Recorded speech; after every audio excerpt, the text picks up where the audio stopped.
సాధారణంగా హృదయ విదారకం అనేటువంటి పదం ఇప్పుడున్నటువంటి పరిస్థితికి సరిగ్గా సరిపోతుంది. ఇక్కడ నేను చూస్తున్నటువంటి లేదంటే నేను కూర్చున్నటువంటి ఈ చెట్టు ఏదైతే ఉందో అప్రాక్సిమేట్లీ ఒక 60 సంవత్సరాలు 70 సంవత్సరాల వయసు ఉన్నటువంటి చెట్టు. ఇది ఒక 100 సంవత్సరాల చెట్టు వయసు ఉన్నటువంటి ఒక చెట్టు. సాధారణంగా సుడిగాలులు వస్తే ఒక చెట్టు 2 చెట్లు లేదంటే భారీ వర్షాల సమయంలో 4-5 చెట్లు రోడ్లపై పడిపోవడం మనం చూస్తుంటాం. కానీ భారతదేశంలో ఎప్పుడూ జరగనట్టు కనీ విని ఎరగని రీతిలో ఒక ప్రకృతి విలాపాన్ని మనం ఇప్పుడు తాడ్వాయి అడవుల్లో చూస్తున్నాం. ఇక్కడ దాదాపు 9 కిలోమీటర్ల పరిధిలో పస్రా నుంచి మొదలుకొని మేడారం వరకు 9 కిలోమీటర్ల పరిధిలో దాదాపు 1,00,000 చెట్లు ఎఫెక్ట్ అయినాయి. దాదాపు 50,000 పైన చెట్లు కూలిపోయే పరిస్థితిని మనం చూస్తున్నాం. దాదాపు అన్ని విరిగిపోయి దాని తర్వాత కొమ్మలన్నీ విరిగిపోయి కొన్ని చెట్లు మధ్యలోకి చీల్చుకొని ఉన్నటువంటి ఒక దుస్సంఘటనని మనం చూస్తున్నాం. అట్లాంటి ఒక కకావికలమైనటువంటి పరిస్థితి ప్రస్తుతం ఏటూరు నాగారం వైల్డ్ లైఫ్ శాంక్చురీలో నెలకొని ఉంది. తెలంగాణ ప్రాంతంలో ముఖ్యంగా ఆంధ్రప్రదేశ్ తెలంగాణ 2 రాష్ట్రాలలో అత్యంత పురాతనమైనటువంటి వైల్డ్ లైఫ్ శాంక్చురీగా ఏటూరు నాగారం వైల్డ్ లైఫ్ శాంక్చురీకి పేరుంది. మహారాష్ట్ర, ఛత్తీస్గఢ్, తెలంగాణ ఈ 3 రాష్ట్రాల సరిహద్దుల్లో దాదాపు విస్తీర్ణంలో ఉన్నటువంటి ఈ వైల్డ్ లైఫ్ శాంక్చురీ 1952లో వైల్డ్ లైఫ్ శాంక్చురీగా గుర్తింపు పొందింది. అరుదైన రకాల జీవరాశికి, అరుదైన ఫౌనాకి, ఫ్లోరాకి, దాని తర్వాత ఎన్నో ఇంపార్టెంట్ చెట్లకి ఈ ఏటూరు నాగారం వైల్డ్ లైఫ్ శాంక్చురీ పేరు పొందింది. అయితే ఇప్పటి వరకు 1952 నుంచి వైల్డ్ లైఫ్ శాంక్చురీగా గుర్తింపు పొందినప్పటి నుంచి ఇప్పటి వరకు ఇట్లాంటి పరిస్థితి రాలేదు అని చెప్పి అటవీ శాఖ అధికారులు చెప్తున్నారు. మనకి పస్రా నుంచి మొదలుకొని కొండపర్తి, దాని తర్వాత తాడ్వాయి నుంచి మేడారం రూట్ లో దాదాపు ఒక వారం రోజుల క్రితం జరిగినటువంటి ఒక సునామీ అని చెప్పొచ్చు, లేదంటే ఒక హారికేన్, ఒక టోర్నడో, ప్రకృతి విపత్తు పేరేదైనా కూడా ఒక తీరని నష్టాన్ని మనకి మిగిల్చింది అని చెప్పొచ్చు.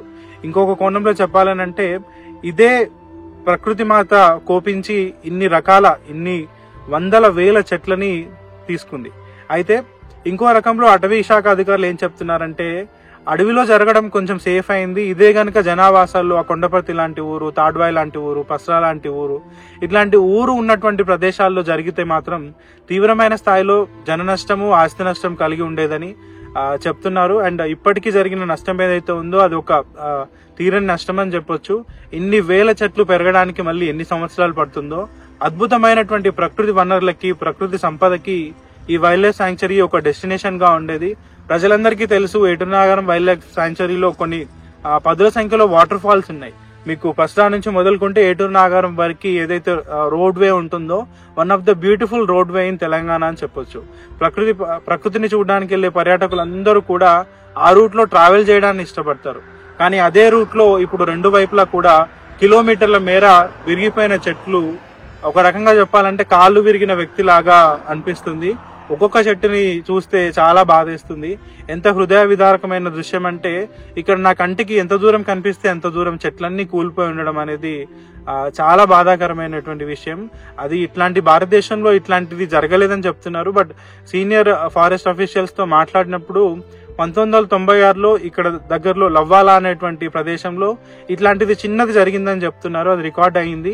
ఆ తర్వాత మధ్యప్రదేశ్ లో ఇట్లాంటిది ఒక ఇన్సిడెంట్ జరిగిందని చెప్తున్నారు. బట్ ఇంత పెద్ద స్థాయిలో జరగడం, దాదాపు 1,00,000 చెట్లని బలి తీసుకోవడం అనేది, 1,00,000 చెట్లు కూలిపోవడం అనేది అది సాధారణ విషయం అస్సలే కాదు.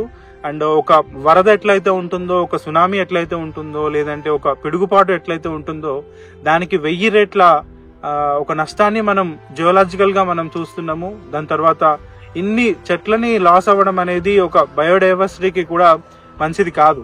సో కేంద్ర ప్రభుత్వం ఈ విపత్తును కూడా జాతీయ విపత్తుగా పరిగణించాలి. వీటన్నిటిని మళ్ళీ రీప్లాంట్ చేయడము, కూలిపోయినటువంటి చెట్లు ఏమైనా ఉంటే వాటిని మళ్ళీ బతికే చెట్లని రీట్రాన్స్లొకేషన్ చేసి వాటి అన్నిటిని బతికించే ప్రయత్నం చేయడం, దాని తర్వాత సీడ్ బాల్స్ లాంటి కార్యక్రమాలు చేపట్టి విరిగిపోయిన లేదంటే కూలిపోయిన చెట్లని మళ్ళీ బతికించే ప్రయత్నం చేయాలని రిక్వెస్ట్ చేస్తున్నాం.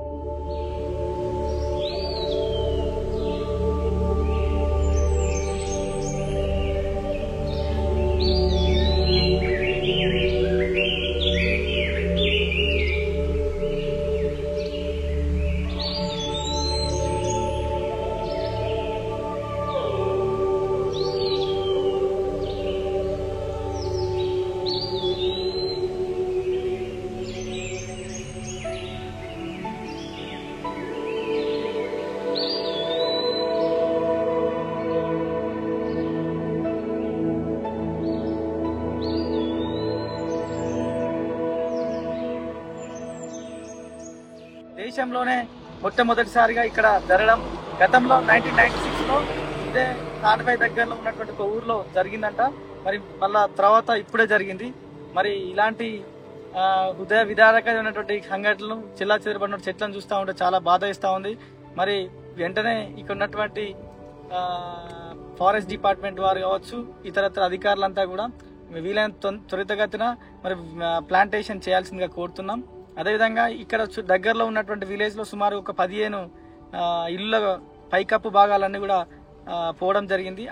వారికి అందరికి కూడా ప్రభుత్వం తరఫున మంచి సాయం అందించాలని మనస్ఫూర్తిగా కోరుకుంటూ, మరి అందరికి కూడా ఇలాంటి రేర్ గా కనబడతా ఉంటాయి. నాకు తెలిసి నేను పుట్టినప్పటి నుంచి ఇది మొదటిసారిగా నేను చూస్తా ఉన్నా ఇలాంటి ప్రకృతి ప్రతాపాన్ని సందర్భంగా తెలియజేస్తున్నాను.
కచ్చి చూస్తానికే పూలన్నీ పడినాయి, చెట్లన్నీ కూలిపోయి ఉన్నాయి, ఇల్లు రేకులు పెంకలు మొత్తం లేచిపోయి ఉన్నాయి. అడవిలో వచ్చింది కాబట్టి న్యాయమైంది. ఇంట్లో మీదకి వస్తే ఊరంతా సడన్లీ ఊరికి వచ్చింది, డైరెక్ట్ వెళ్ళిపోయింది ఒకసారిగా. అదే ఇంకో అర్ధ గంట అట్లుండేది ఉంటే ఊరు మొత్తం కుప్పకూలిపోదు. మళ్ళీ అదే విధంగా నైట్ పూట వాన, తెల్లం దాకా వాన కొట్టి ఆ చుట్టూ తిరుగు వాగొచ్చింది. అర్ధ గంట అది కూడా కొట్టేది ఉంటే ఊరంతా చిటే పోదు. గాలి బాగా వచ్చింది. గాలి బాగా వచ్చి మొత్తం పైకప్పు మొత్తం లేచిపోయింది. మొత్తం లేచిపోయి రేకులు మొత్తం ఎక్కడికక్కడ పగిలిపోయింది. ఎన్ని గంటల టైంకి వచ్చింది? 4:30 పొద్దుగా సాయంత్రం. సుడిగాలి లెక్కనే వచ్చిందా? సుడిగాలి తిరుక్కుంటా వెళ్ళిపోయింది. అక్కడ చెట్లు కూడా మొత్తం ఆగం అయిపోయినాయి.